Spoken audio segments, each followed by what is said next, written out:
Hi everybody! So in this video I'd like to share the thoughts and the impressions I had while reading a book about stuttering. Actually, it's a book I'd like to read there sometime, but only after talking with a friend from the UK that I really was encouraged to finally buy it and finally read it. So I thought it would be interesting to share my thoughts and my impressions. So the name of the book is give me a second is Stammering Pride and Prejudice. Difference, not defect. The authors are Patrick Campbell, Christopher Constantino, and Sam Simpson. The book costs around 10 euros. You can buy it in the online form, in the ebook form. You can also have it in the physical form, but in this moment of my life, I rather have it online, both because it's easier to transport and because it's cheaper. So the book is very interesting, even though I'm still in the beginning. But I have a good feeling it's gonna be a very nice one, and I have a very good recommendation. And well, the first chapter is called An Introduction to Stuttering and Disability Theory, Misfits in Meaning. So already I liked the title, Misfits in Meaning. This sounds psychoanalytical, and indeed, I think the author had many psychoanalytical insights along the text, and I will talk about this later in the video, maybe in the next one, if this happens to be too long. And I think this first chapter is a bit heavy,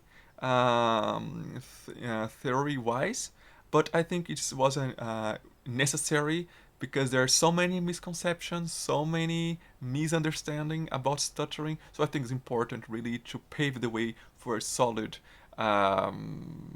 understanding about stuttering and not let too much those misconceptions influence too much. So in the first, the author talks about three models of understanding disability. He doesn't talk too much about the religious model, which I think is not so important as well. But it basically this religious model of understanding disability is this idea that disability is a punishment, a divine punishment, or a sin.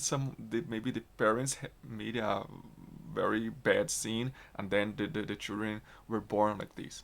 So the model, so the medical model of disability, understand uh, disability as some sort of deviation from a norm, and it can be located in a specific body. So it's not in the society, it's in that body, and therefore it's subject to correction. And the doctors are those responsible for those corrections, and also those who say which which deviations, which personal traits, characteristics should be intervened upon and should not. So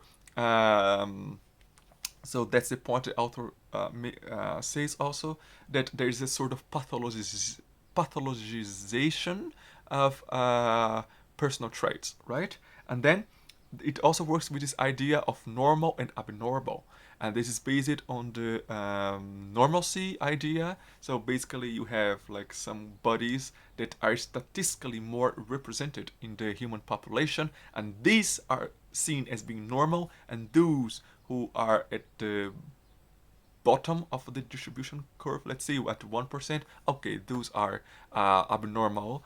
And then the author raised the question first, who is going to say where's the limit, right? So where's the threshold where normalcy and abnormalcy begins? And secondly, there is clearly a judgment value there, because the author in himself, he says he has red hair and he stutters, both characteristics present around 1% of the human population, but only one is seen as being subject to correction or undesirable, and other one is seen as neutral or even desirable.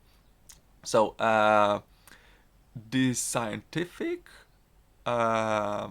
supposition that okay, this should be that the judgment is neutral is not as neutral as it seems, and it gives the example of homosexuality that was understood as being a disease or a misfunctioning in the 70s, let's say, if I'm not wrong, in the American science, and today is not is understood as being normal. So why this, right? If science should be so objective, the point is the scientists themselves, they may be subject to cultural influences because as subjects they are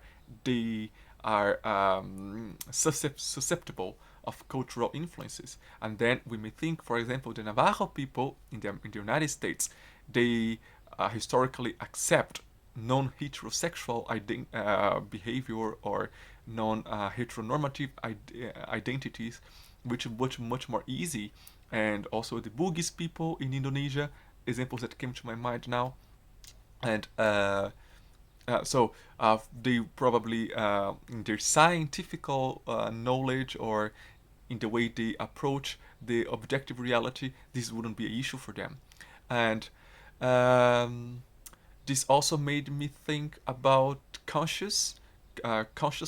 That also in the Western biology, there is a lot of, I think, until recently, problems understanding on how we understand if other animals has consciousness or not, and we can think about, let's say, Indians or other cultures where animals are being seen as um, as creatures that can have feel pain, and I think that's these are interesting questions.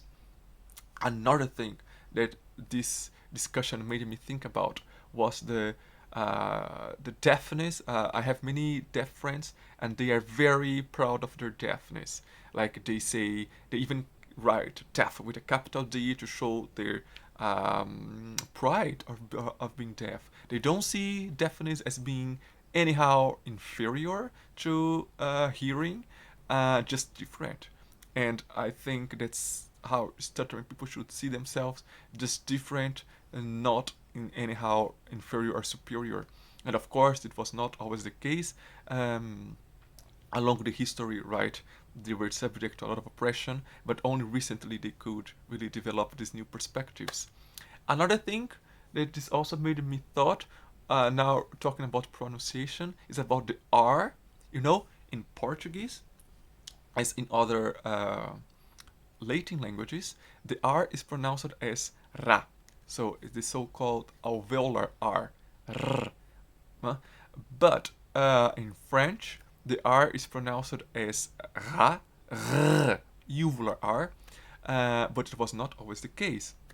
At some point in the history of the French language, the R started to be pronounced like this. And then, if according to what I could read, one of the most accepted theories for this is that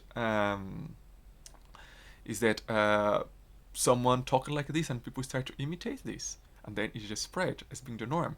You see, in Brazilian Portuguese, some people, or in Indonesian also, in languages where you have this R, ra, a low proportion of individuals they pronounce as the guttural R, but it is seen as deviant. I don't think we really see this as being the norm, and I doubt a person that speaks the R gutturally could have a job in the Brazilian television, let's say, as an anchor of a news show, as is it seen as a deviation, and they have this idea of ideal pronunciation, and so this that can be seen as deviant, let's say in some languages, can get to be the norm in others. And we can even think about how many languages, I know that's a bit forced too much, but in how many languages you have repetitions. Like in so the repetition of a word can serve for different grammatical roles. In Chinese, in for example in Chinese they say hao shui is study well, study good, but hao shui is study a lot. Or in Swahili, in Bali, in Indonesian, plural, to make a plural, you repeat a word. For example, houses, rumah, one house, rumah. If you say houses, in the plural, rumah. Repetition, I don't know, this really can be either complete or incomplete of a word, which really brings me to stuttering somehow. Well, the point here in this first video is just to make some share some my first ideas of just starting to read the book, and I'll keep talking about my impressions in a second video. Also, I don't want this video to be too long. If you were here up to this point, thank you very much for your attention.